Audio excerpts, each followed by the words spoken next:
Yes, definitely. Fantastic. We want to focus this conversation on issues concerning sponsorship and commercial value.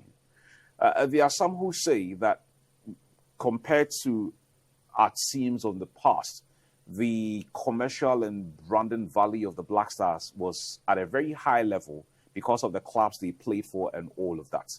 What would you say of the brand value of the Black Stars at this point?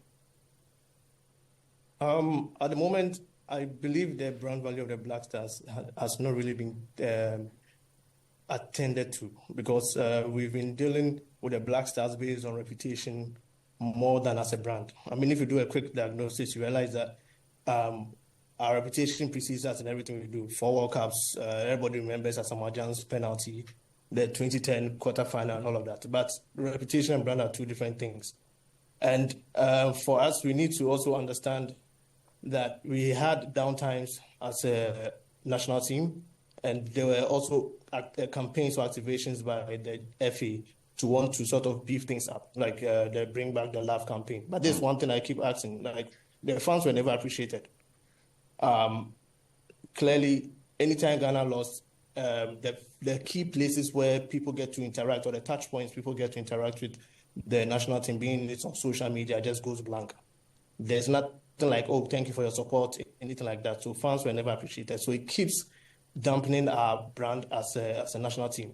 And for me, these basic stuff always come back to hurt us. So at the moment, I don't believe the Black Stars has a brand, as we'll call it, but a reputation, yes. So what can we do to fix it? Yes, so definitely we need to look at like the power of working through content, storytelling, and our culture, because we have a very rich Ghanaian culture. We also need to understand that the national team is literally the golden child of the nation. The GFA for me is just like the handler of the national team, but the national team itself belongs to the entire country.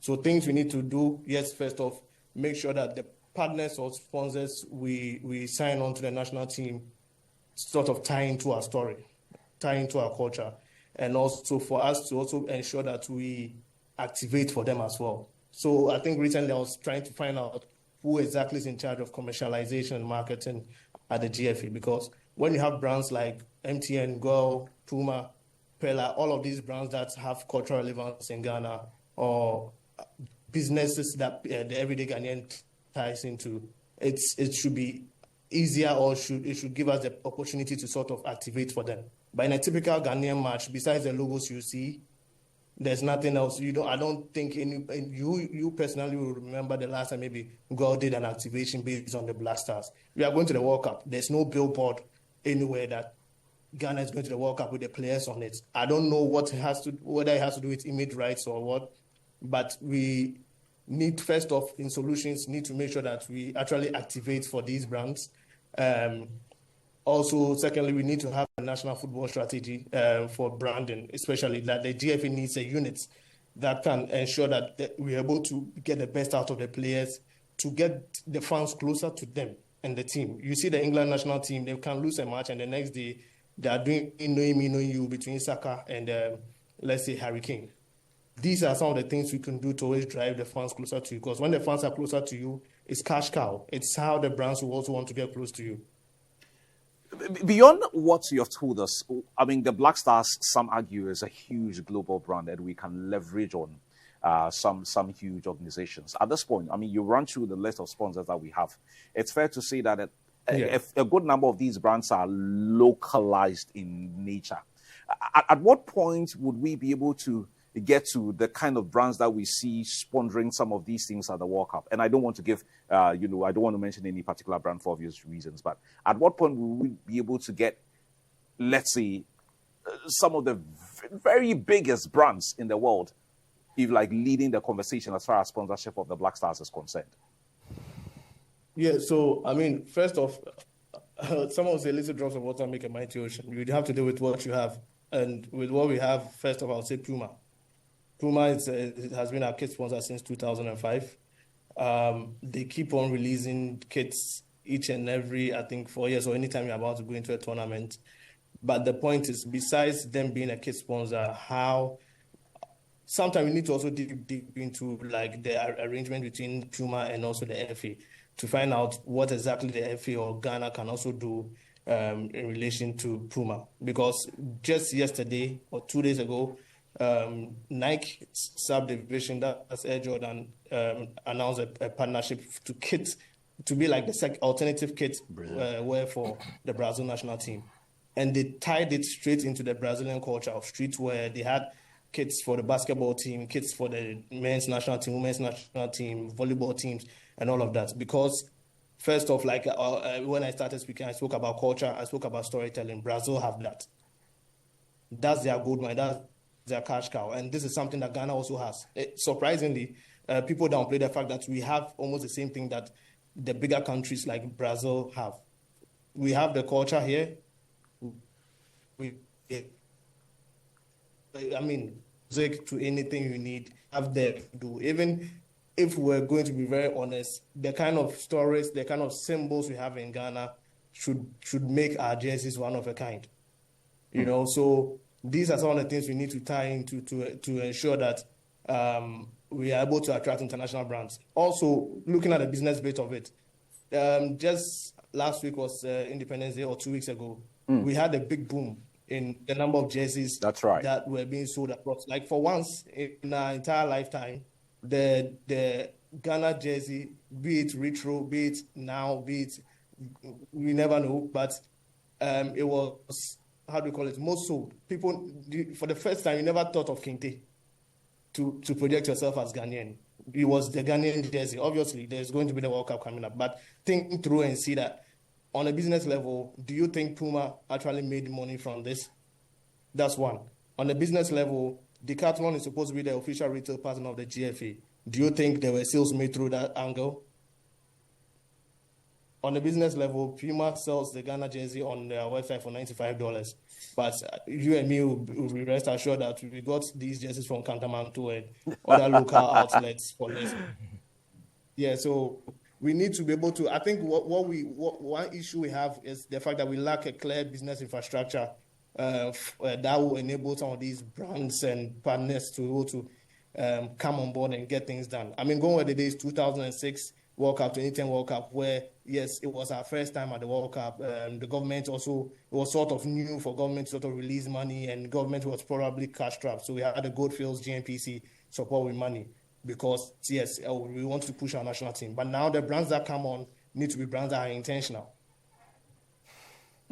Kindly educate me on this with respect to the player quality in the team. I see countries leveraging on the materials available to them. So you mentioned England, you mentioned Brazil. I mean, over the years, these guys have had the A-list players, the very visible global brands play for them. How important is that to the branding conversation of a national team? So if you mention our team today, if you take out, who can we even look at as far as that global person is concerned? About it. Yes, you just thought about it. Who can we think about? That's maybe Emmanuel. Yeah. Even that, I don't know. Because back in the day, let me just do a quick rewind. We had Palace Biscuits and Abedipele, if you remember that. Mm-hmm. We had Ole Lekins in 22, Kalyppo, at the 2006 World Cup. Kalyppo was a drink. Nobody, I mean, for some of the younger generation, we didn't even know much about Ole Lekins until that ad. And people remember him. When he walks in town, these kids that knew him back then remember him by the Kalyppo. You will never know how much money Kalyppo or how much credibility or visibility Kalyppo made through that ad alone. Because once again, I believe it wasn't so intentional, but it clicked. Then we had Michaelisian for Fan Milk. And then there was Stephen Appiah and Vitamilk. And now we have Kudus and Kivo, which for me maybe works, but ideally the players also need to see themselves as brands. Because for you to be able to be a leader in society, besides on the pitch, and for you to be able to do stuff, carries a lot. And for some of these brands, it's your story, it's how it ties into community and how they can push through with you. So once again, besides the GFA doing things on a grand scale for Black Stars, the players also need to understand that they themselves are brands if they want to be remembered past football. Do the players appreciate this, that they themselves are brands?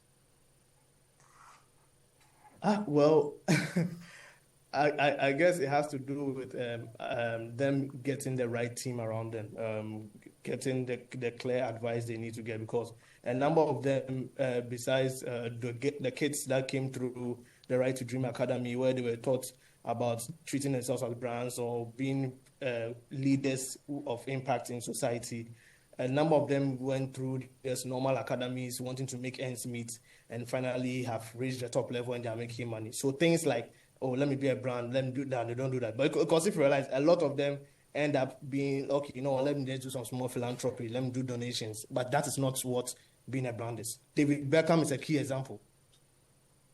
You don't see David Beckham doing donations, but David Beckham has built himself into a brand beyond measure. There are others we can mention across Africa doing immensely well, like John Paintsil Obi. He himself is a brand. He has his own podcast that literally he can say something today and the whole world is rattling on Twitter because he has built himself beyond the pitch, right? We need to get our players to understand that. And it starts from the top. The GFA needs to get them to do that because think about it. If a big brand, literally, I wouldn't want to mention names, a big brand wants to come to Ghana, wants to sponsor the Black Stars and says, oh, which 3 of your players can we use as key ambassadors for us? I don't think we can mention any because one, Partey is about, like this is literally his last tournament. We don't have so much time with him. Jordan Ayew, this is literally his last tournament. You don't have time with him. And then there's Kudus, who is probably signed to Kivo for God knows how long. And then who else? Nobody. We'll add you to the list, maybe. No, don't mind me. I was just kidding. But could you finally, is it a case of maybe, just maybe, appreciating education and value in this conversation? Because here, you and I know that sometimes, maybe, just maybe, we like to do things our own way rather than the globally accepted standards. Yeah. I think it's a matter of the people at the top or the FA or key stakeholders understanding that the way we used to run our sports or football from 2006 till, let's say, somewhere 2008 or 2010 is gone.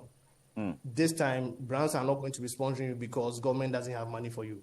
Brands want to sponsor you because they want to reach your numbers. They want to be the brand people think about when they like people remember them. Because 2010 World Cup, I don't remember any brand. But 2006, I remember Kalyppo.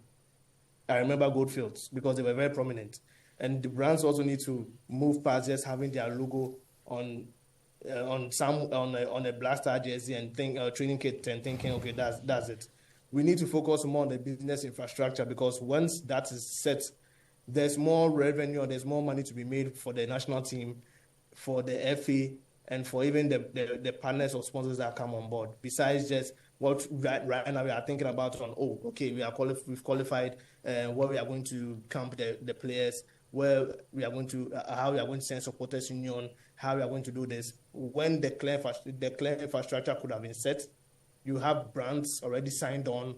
By now, there's so much craze. There are billboards even at the airport and all of that, and it's just like an all-round thing. Because let's not kid ourselves. The brands that sponsor will have a lot to gain if things were set right. The Ghana diaspora also internationally is like big, especially in the United States, if we would all agree. So there's a lot at stake, and a clear business infrastructure or sports brand strategy with a solid unit would do very well for the national team. Okay, let's see. Between now and maybe June, maybe the FA have got a few things up their sleeves that they're going to be rolled out. Makojo, we appreciate your time so much. Thanks for the education. Thank you too. Great. So that was a sports marketing and expert and strategist, Emmanuel Bruce, there sharing his thoughts. So one of these days we'll make Isaac the face of put the company there. So. Put the company there. But I mean, Kojo makes very, very salient points. I mean, his opening remarks, that line, that the Black Stars has the reputation, but the question marks around it being a brand. It's brand. I've not seen. I mean, when he mentioned a bit about he's spot on. Not a single billboard in town. I mean, he got me thinking about the Black Stars. I was like, hey. That's a rude awakening. I mean, for us to, we are barely 3 months. Less than 3 months now, and we cannot see. You can feel like the buzz or feel the buzz. I mean, it's a very good, point out there. Clearly, we need some of these things, and like he said, the images of these players, maybe they are things we need to spell out black and white, but I think it shouldn't be that difficult. I don't think it should be that challenging. See, at this time, we should digital storytelling, using star players to tell the Ghanaian story beyond the pitch, the creativity, the warmth that we have and we are as Ghanaians. I mean, we should be doing that, using the players as the bridge between us and the outside world. This is something that should be on the table for discussion, of course, be deliberated on. So I think there's a lot that we need to do from now to the World Cup. And even at the World Cup, do you know that FIFA is actually projecting and estimating that there will be a global boost of $40 billion the end of this World Cup? 40 billion. So participating nations, what can you do with specific sectors, Kwame? Can we tap in 40 billion? These are millions of dollars to be made. They are projecting a global boost, GDP boost of $40 billion. That's what their projections are for this year's World Cup. See, we are having participating nations having unprecedented access to the biggest sporting market ever. This is unprecedented. And it will be a failure for us to not leverage or capitalize on attracting investment into sports tourism in this country. There's a lot to do, Kwame, from now to the tournament, even the tournament proper. There's a lot to do. Branding of Ghana. I mean, look at the increase and the demand for Ghanaian jerseys during the independence celebration, Kwame. According to some manufacturers, see, and could you mention that point? They made lots of money, sales from made in Ghana outfits. And that's what we can do. Sportswear and retail. I mean, throw more light on them at the grounds at the World Cup. We'll buy from Kanta. No, you can buy from. So, I mean, it's a fine opportunity. Buy from Kanta, take it to where Ghana will be playing their matches. Bryan University, Rhode Island, that area where Ghana will be camping. Made in Ghana Expo, even at that place. Boston, Philadelphia, where we're playing. Toronto. There are a lot of ways of capitalizing. Diaspora-led investment through diaspora engagement. Re-engage the diasporans. What to do, how to invest in Ghana through sports. See, there should be a lot of thinking going into this. And it's as if we are not hearing anything. The buzz is really down. And I think it's a rude awakening when Kojo says that the Black Stars has the reputation. Yes, I can remember the Black Stars have won the AFCON 4 times. And I can remember all those accolades. But as a brand, I mean, what can I really pinpoint? And I think it's a very, very important discussion that the FA and the government should be doing. Government would have to do, see, there's what we call soft power and diplomacy for the government, where they should view this event as an international, relation event, where they'll be using high-profile matches to strengthen, international ties and, of course, national identity. So the game against England, it shouldn't just be the game against Ghana facing against England. Government reps should be in there, strengthen international, relationship between Ghana and England, Croatia, the same thing, Panama. So there's a lot of ways of capitalizing on this World Cup. It is offering us this unprecedented access to one of the biggest markets in global sports. And I think we should capitalize on this, and we can't afford to fail to leverage on the fact that we've qualified to this Mundial this year.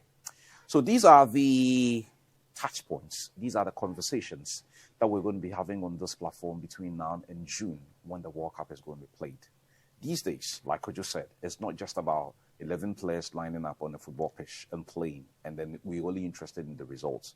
There's a lot of business surrounding the sports. There's a lot of business surrounding the game. As we focus on the on-pitch performance, we also focus on the off-pitch results. And ultimately, that would lead to a certain kind of renaissance, or that would lead to a certain kind of growth. You just never know. You just never know how these things will pan out. Isaac, it's always a pleasure doing this with you. God willing, we're going to be here on Thursday to come your way with another edition of the show. Thank you for doing the watching as always. Good night.